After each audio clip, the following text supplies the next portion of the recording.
Hi Ben, hi Harry. Hope you enjoyed that little cold start of the runner bean there.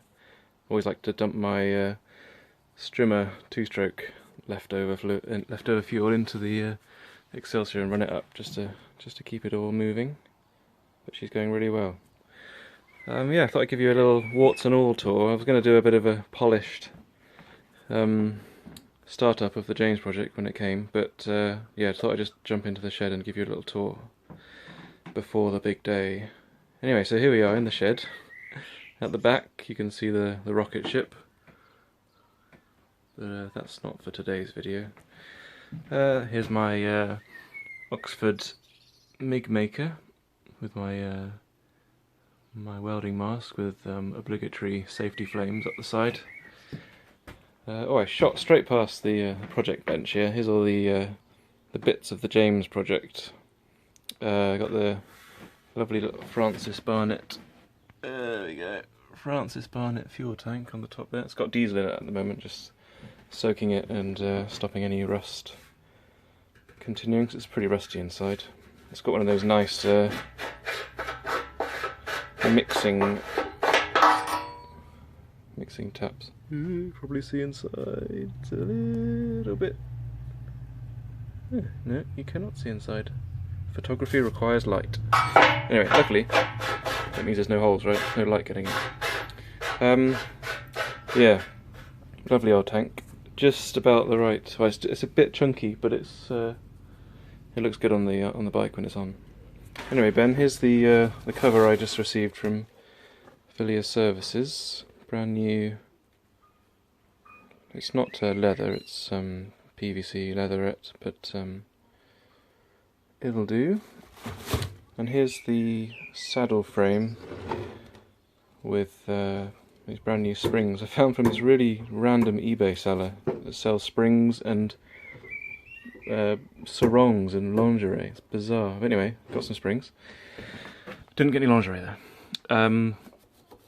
Baler twine custom job here, just mocking up the springs, because what I've got to do is cut out a piece of metal with matching holes, which then is like a T shape, which comes down and joins to the front here. So it's rigid here, but it hinges at the front, and that's what, when you sit on it, that's what gives you that that kicked up shape at the front, that hinge in the middle. So that's a job to do. That didn't come with the seat, but luckily on the runner bean you got an identical seat, so I'm using that as reference, so it's very useful. I'll come back to this bit because that's what I want to show you, but I'll swing round to the other two ladies in my life. Up here we've got the South Bend 9-inch metal turning lathe, and beneath it is the James project.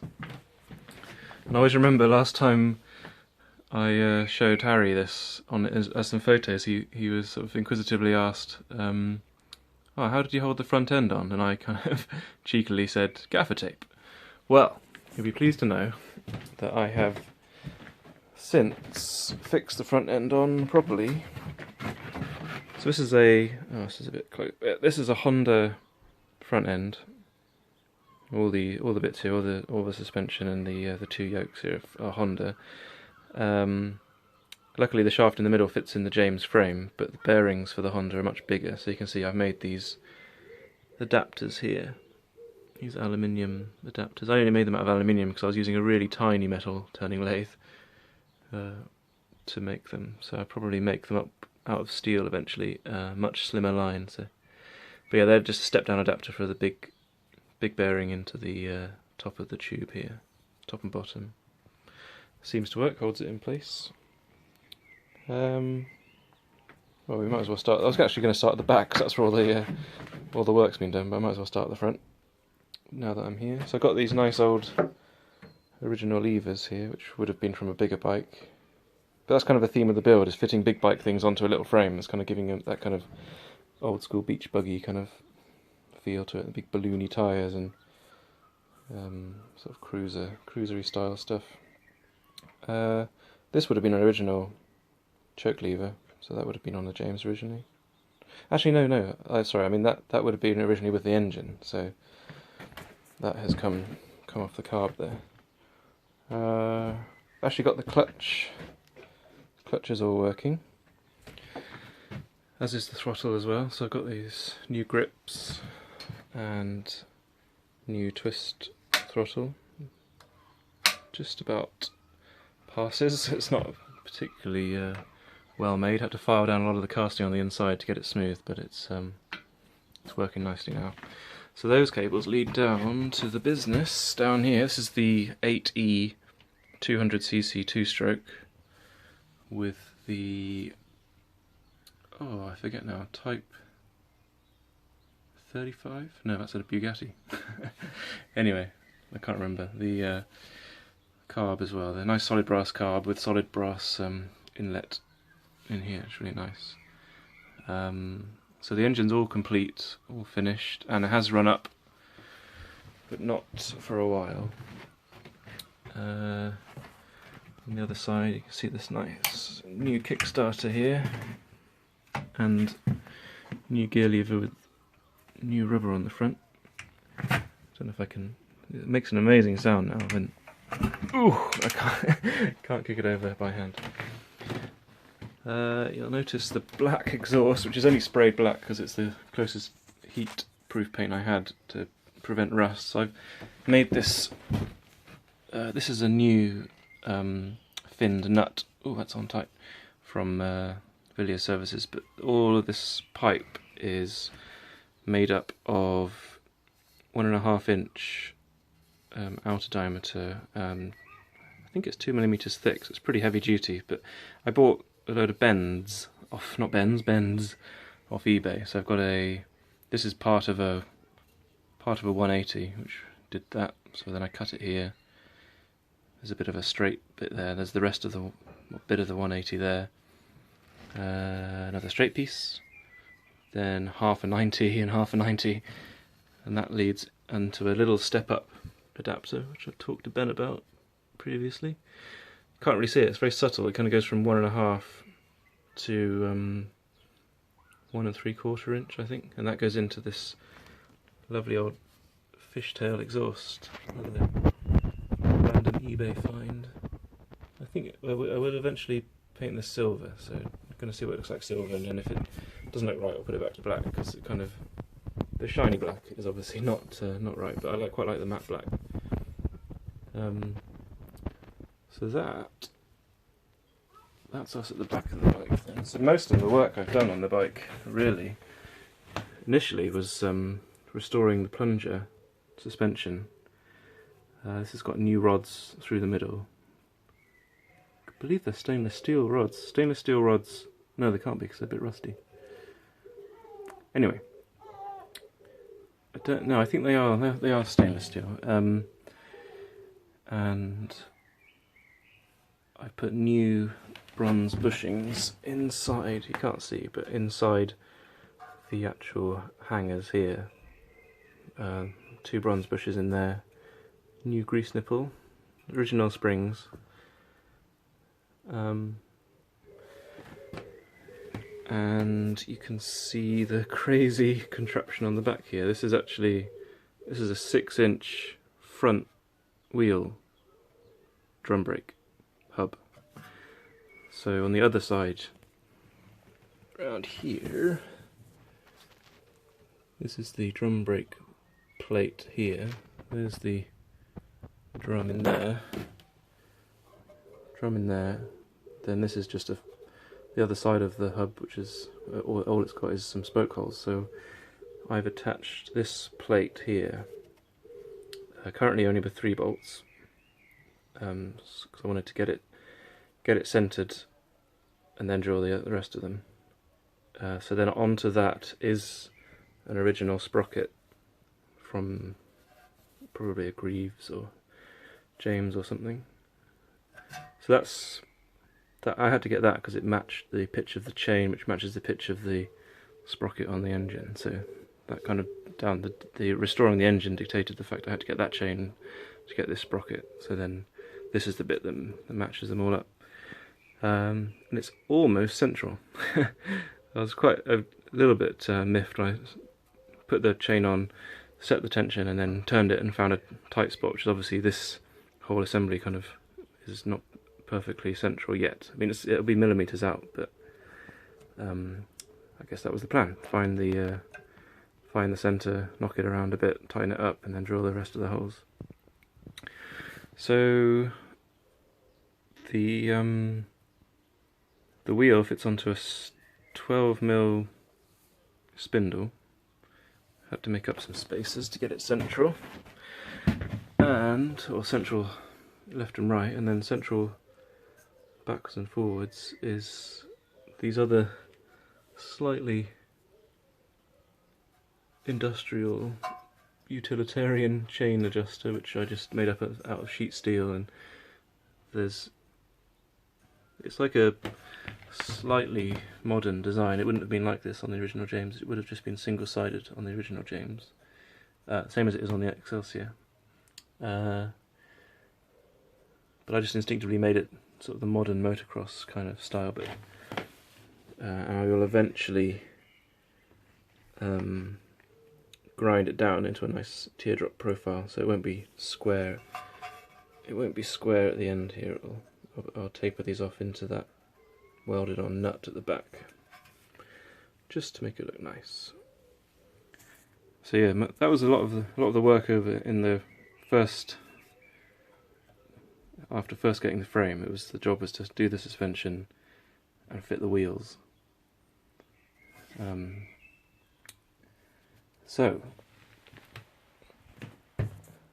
the current job is to get the foot pegs on, which is something I didn't realise would be quite such a difficult task. But on the frame itself, you've got this hole with clamps either side that goes right through the frame, and that would have originally had a shaft, not a shaft, but a big peg through it, I think, with then the little footrests come off it, and they've got very coarse splines, so you can kind of adjust them and then clamp them on.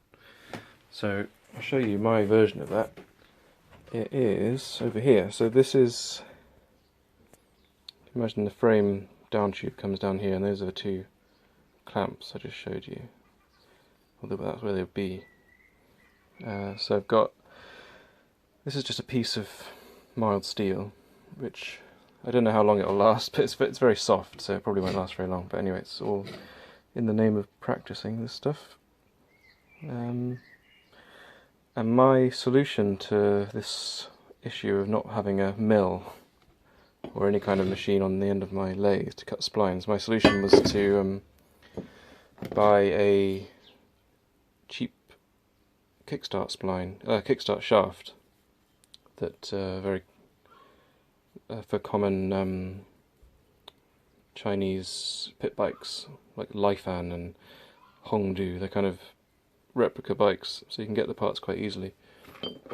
They have a 16mm spline on the end, which you can also get these on eBay as well quite cheaply. So that's what it looks like when it comes through the post, and then that's what it looks like when I finish with it, just temporarily welded, I must add. So I basically just, let's go back to the beginning here, cut the splines off the end of this kickstart shaft, welded them onto the end of this, and then turn down this part of the shaft so that the original James brake can fit onto it. It's a quite nice fit. So, oh, there we go. It goes on. Yeah, so that's turned down. Not a lot less than the diameter of this. This happens to be the perfect diameter to fit into the frame, so that was lucky. I borrowed another bit of there's all these random bits that came off the kickstart shaft. So one bit of it is here, providing the backstop for that.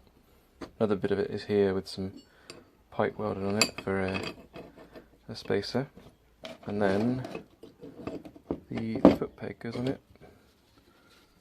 like that. So then and then this lovely old big rubber footrest slides very tightly onto that. I think it's 3/8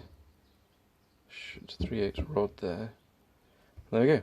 There's your foot peg and rear brake. And if I'm clever, I can take. Oh, you can see the notches in the middle there. They are allowed to allow the bolts to go through for the clamps.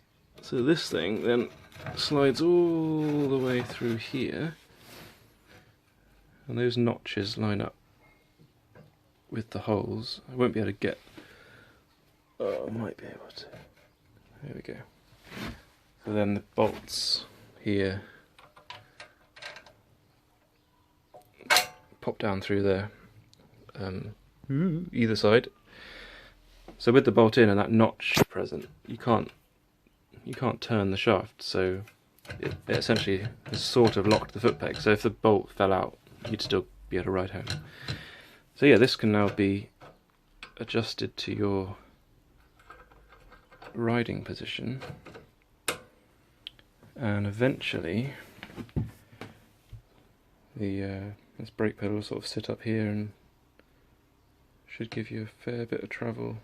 Yeah, I've been looking at photos online, and obviously my issue is I've got a front wheel on the back which has a drum brake on the other side. So that's after I finish the other peg. The next project is to get the get this brake pedal working, and my solution is going to be cable operated. I'm going to weld on a little bracket here, put a cable adjuster in it, run a cable to that point, and then string it up to here, or potentially join this gap with a rod, potentially. So I've got like this, here we go. So this cable will sit down there, and the rest of that cable will loop over under the seat, sort of subtly go around the back here and do its business on the other side. And I'll either run that end of the cable directly up to the brake, or alternatively I'll use a brake rod here to just mitigate some of the problems of having a cable stretch. So that'll probably be cut off here, and then that'll be directly mounted to that cable. So yeah, you can kind of get a bit of a sense of it. So it's getting there. Definitely didn't anticipate such levels of engineering to get this thing working. But it's getting there. It's taken all of my lathing and problem solving to get this all working, but it definitely light at the end of a tunnel now. Can't wait to get the other side on, because then I can the other side on and then the seat on, and I can sit on the bike for the first time in I don't know how many years ago a bum sat on that seat on those foot pegs, but it would have been a long time ago, I'm sure. Anyway, that's turned into quite a long video, so next time might get it started up for you, or maybe do another update when the tank's on and the seat's on and it looks like a motorbike again. Got some rear mudguard possibly coming soon, so that will help. Yeah, it's amazing what difference when you stick a tank on and a seat on, and then you're away. Then it looks like a motorbike. Kind of looks like a strange kind of trialsy bicycle at the moment. Anyway, I shall catch you all soon.